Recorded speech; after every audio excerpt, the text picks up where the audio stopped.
Welcome to my channel. اس video میں بات کریں گے آٹزم کے بارے میں. آٹزم جسے ASD یعنی آٹزم اسپیکٹرم ڈس آرڈر بھی کہا جاتا ہے، یہ ایک ایسی کمپلیکیٹڈ سچویشن ہوتی ہے جس میں کمیونیکیشن یعنی مواصلات اور بیہیویئر یعنی رویے کے مسائل شامل ہیں. ASD ایک معمولی مسئلہ یا معذوری ہو سکتی ہے جسے ایک خاص دیکھ بھال کی ضرورت ہوتی ہے. آٹزم کے شکار لوگوں کو کمیونیکیشن میں پریشانی ہوتی ہے کہ دوسرے لوگ کیا سوچتے ہوں گے، کیا محسوس کرتے ہوں گے ان کے بارے میں. اس سے ان کے لیے الفاظ یا اشاروں، چہرے کے تاثرات اور لمس کے ذریعے اظہار خیال کرنا مشکل ہو جاتا ہے. ایسے لوگوں کو کچھ سیکھنے میں، سمجھنے میں یا بات چیت میں دشواری یعنی مشکل ہو سکتی ہے، لیکن وہ فن، موسیقی، ریاضی یا یادداشت میں غیر معمولی طور پر اچھے ہو سکتے ہیں.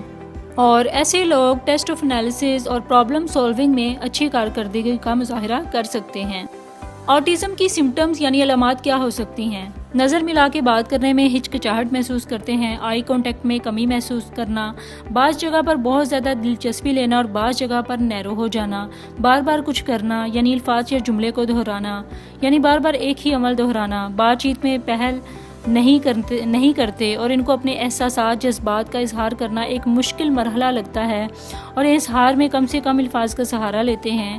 ایک ہی کام میں کھوئے رہنا، لوگوں سے کم گھلتے ملتے ہیں، کبھی کبھار بے دھیانی میں خود کو نقصان بھی پہنچا لیتے ہیں. آئی ہوپ سو آپ کو آٹزم کا کنسیپٹ، سمٹمز کلیئر ہو گئے ہوں گے. For more informative and latest video kindly subscribe my channel. Stay connected with me. Good bye.